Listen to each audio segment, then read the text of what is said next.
All right, good day, everyone. This is Michael Jones. This is Rayden Chronicles. It's just a vlog or a diary, whatever you guys want to call it. It's basically just me having therapy, just getting up here and getting all my shit out. And you'll notice a lot of times I always have these sunbeams coming through on me. It's kind of amazing. It's weird. That one's actually pretty cool. It's like a white. Yeah, see? It's like I'm divided in half. Look at that. Look at that. This is the dark side. Okay, better let my car drive. This car behind me right here, I was just all over in its lane. Not cool. That's why you shouldn't mess with your phone. That's why you just heard the little ding, because I put my car on FSD, so it is driving itself now. But you do have to stay looking ahead, looking straight ahead. Make sure it doesn't look like you look down. Watch this. If I look down, watch what it does.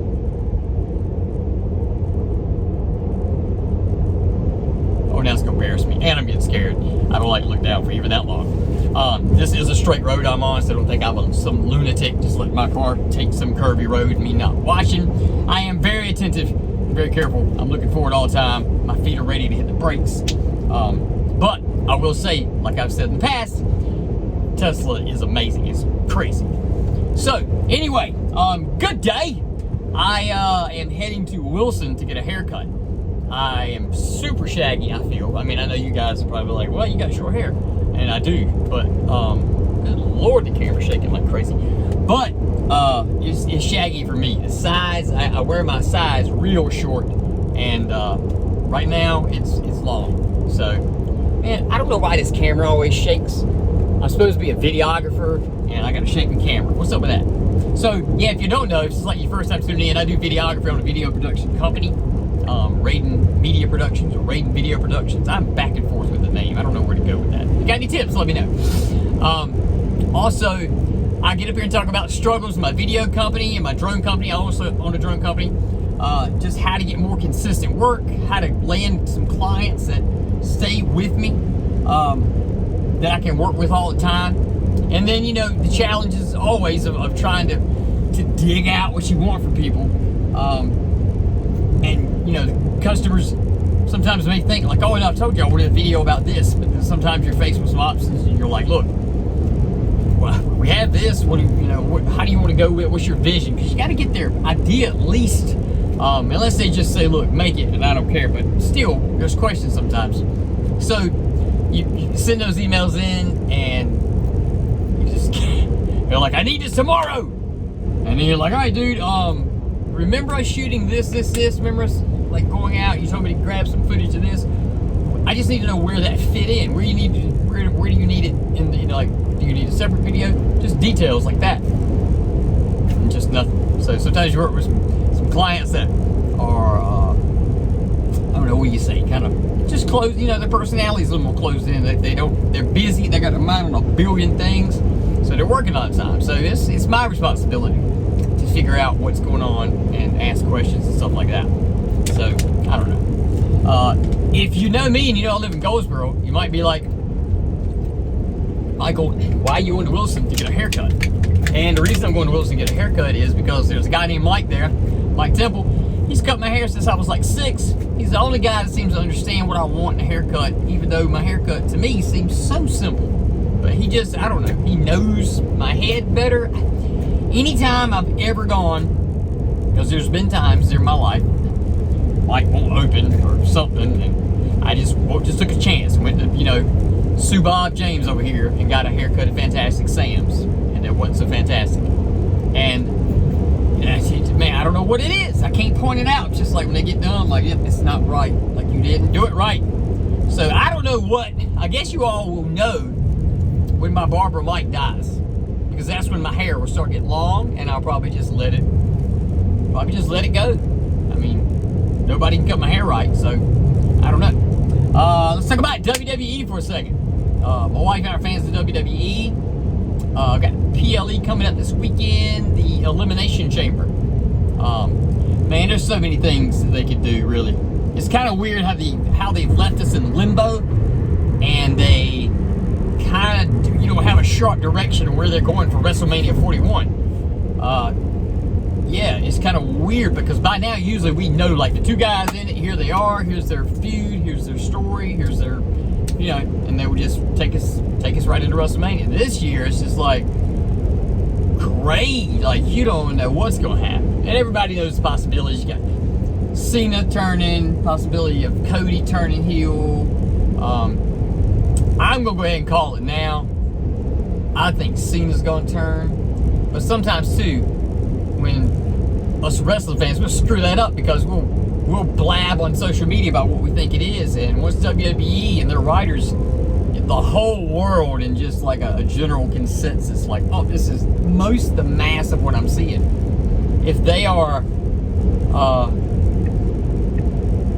you know, like, they're going to change the story because they want us to be surprised, you know?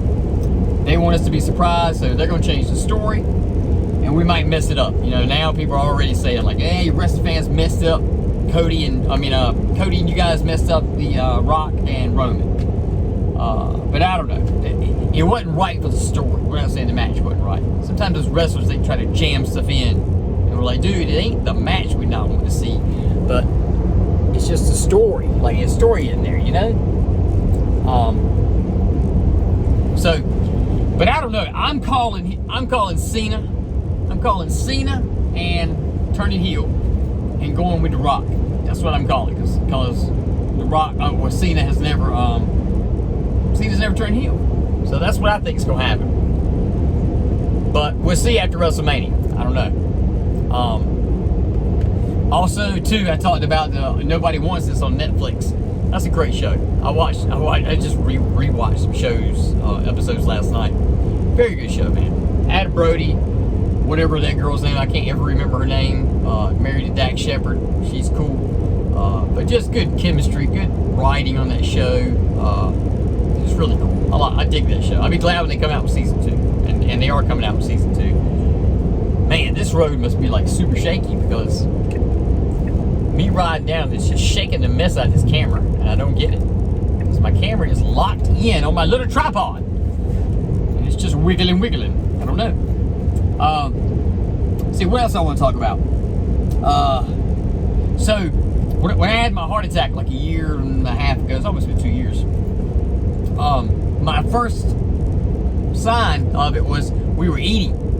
And we were eating mashed potatoes, like, not just this, like, we didn't sit down and have a main course of mashed potatoes and mac and cheese. But my meal that day, because I didn't want chicken, and they ate at Popeyes, and so I just got mac and cheese and potatoes, mashed potatoes.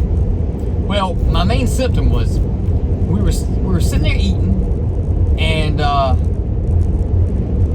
it just felt like when you swallow, you know, okay, you ever swallow like an air bubble? Or maybe you tried to swallow some medicine, like a pill, and it'd just get like kind of in your throat. You gotta like, oh, I gotta get like something to eat. Swallow. It started just like that. It felt just like that. And you know, first thing I thought was like gas, indigestion, so I went and got some Tums out of my wife's my father-in-law's cabinet. And I took, like they said, take, you know, 5, don't take any more than 5 a day, whatever. I took like 4 or 5 right then. And it seemed to kind of dissipate for a second, and then it didn't. It kind of came back. So everybody got scared at the house, and they were like, you're going to the hospital. Luckily we did, because like right after we got in the car, it came on down, that got worse, and it just kind of went down into my chest, and then my chest started hurting. It started hurting like right here, right in the middle. It was weird. Scary as a mofo. And we were trying to debate whether to drive to the hospital at Wayne or go to Greenville. We were like right in the middle of both, so we didn't know what to do. So we ended up going to Wayne. We were calling the rescue squad, and they wanted to meet us, and I was too scared to wait. So anyway, we made it. Look, I'm here talking, so I think whatever is happening, that I still have this experience of life. But in the past few days, and I've told everybody, I got some new teeth. I got some new grill. A new grill. I hate to say A because it makes it sound like, but I've been in the process for the last few years because of the heart attack. I had to wait to get new dentures. My bottom dentures. I had to get new dentures, and they put studs in, and then the studs, about 2 weeks after I had the studs put in, the anchor parts, I had a heart attack. Then I got to researching and found out that people who get studs like this, they did a study and found that some people that were at risk of heart attack or stroke or whatever had dental procedures, and within like 6 weeks or 6 months, I can't remember the timeline of the study, but basically that people were getting implants, they were drilling, bone fragments were going in, microscopic, fragments of stuff were going into the bloodstream. And then if you were at risk, which I obviously was, I'm sure drinking 6 Red Bulls a day and all that shit didn't help. But that's basically what happened. And hold on, this truck, I'm just making sure my car doesn't run me into a side of a semi. It's getting over now. But anyway, that feeling, I got these new dentures, and then last night and all day yesterday, I had like that same little twist where I felt like somebody's kind of got their finger in my esophagus right here, just kind of holding it. And then last night I just went to like salivate, and I got kind of nauseous real bad, so I went in, I took all my dentures. I got a full top denture too, and I took all of them out, and it was it was bad. It was scary because that kept happening, and I didn't know what to do. And I didn't want to go to the ER because, man, if you go to the ER and you've had heart problems and you go in with some heart pain, I mean, one of two things is going to happen. They're not going to look at you at all, and they're going to be stupid, bad doctors, or they're going to look at you. But man, when they look at you, they look at you. They do, 3 EKGs they have to do every 2 hours, so automatically you're going to be at 6 hours. Amber's got a lot of work to do. I got a lot of work to do.